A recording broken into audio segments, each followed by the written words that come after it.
അപ്പോൾ ഇന്ന് നമ്മൾ ചുമ്മാ ഇരുന്നപ്പോൾ തന്നെ ഒരു കാര്യം ആലോചിച്ചത്. ഇന്ന് ഉച്ചയ്ക്ക് നമുക്ക് വാഴയിലയിൽ നല്ല അടിപൊളി ഊണങ്ങ് തയ്യാറാക്കിയാലെന്ന് വെച്ചു. കാരണം എന്നും നമ്മൾ പ്ലേറ്റിലേക്കല്ലേ കഴിക്കുന്നത്. അപ്പോൾ ഇന്ന് വെറുതെ ഒരു രസത്തിന് നമ്മൾ ചെയ്യുന്നത് വെച്ചാൽ അപ്പോഴത്തേക്ക് നാടൻ ചോറ് വാഴയിലേക്ക് വന്നു കഴിഞ്ഞു. ഇപ്പം നല്ല മഴയാണ് കേട്ടോ, മഴയുള്ള സമയമാണ്. അപ്പം ഇനിയും നമുക്കൊരു മനസ്സിന് തോന്നിയ കാര്യമായതുകൊണ്ട് അങ്ങ് ചെയ്തത്. ചുട്ടരച്ച ചമ്മന്തി, അടിവൻ ചമ്മന്തിയാണ് അതിൽ വന്നത്. അത് അങ്ങ് വെച്ച് കഴിഞ്ഞാൽ പൊന്നും മാനെ അതിൻ്റെ ഒരു ടേസ്റ്റ് വേറൊന്നും നമ്മൾ ഇന്നത്തെ പെട്ടെന്ന് നിന്ന് അഡ്ജസ്റ്റ് ചെയ്ത കറികളാണ് ഇതൊക്കെ.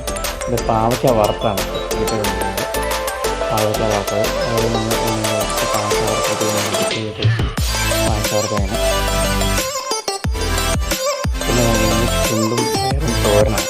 അതായത് വാഴച്ചുണ്ടും പയറ് തോരൻ, പയറ് തോരനാണ്. ഇത് രസമുണ്ടായിരുന്നു. കറികളൊക്കെ ഒത്തിരിയൊന്നുമില്ല കേട്ടോ, കുറച്ചൊക്കെ നമ്മൾ ചെയ്തതാണ്. ഒരാഗ്രഹം തോന്നിയിട്ട് ഇത് ബീഫ് റോസ്റ്റാണ്. ബീഫ് എന്ന് പറഞ്ഞാൽ നമ്മളിന്ന് മേടിച്ചില്ല, ഇന്നലത്തെ ബീഫായിരുന്നത്. നമ്മളിന്ന് രാവിലെ ഒന്ന് ചൂടാക്കി റോസ്റ്റ് ചെയ്തിട്ടാണ്. അധികമൊന്നും ഇല്ലായിരുന്നു, കുറച്ചേ ഉള്ളായിരുന്നു. അപ്പോൾ റോസ്റ്റ്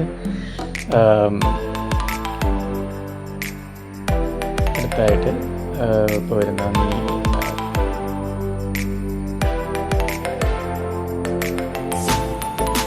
ഇത് എന്താണെന്ന് വെച്ച് കഴിഞ്ഞാൽ ജാതിക്ക അച്ചാറാണല്ലോ, ജാതിക്ക അച്ചാർ.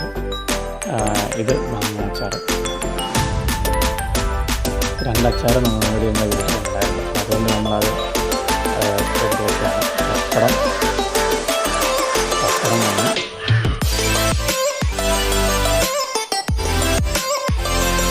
വീഡിയോ ഒക്കെ പോകണത് പോക്കുണ്ടാവാൻ പത്രം പോയാൽ ചോറിന് മനസ്സിൽ നിറഞ്ഞ് കുറച്ച് ചോറ് കഴിഞ്ഞാൽ ചോര മോനെ.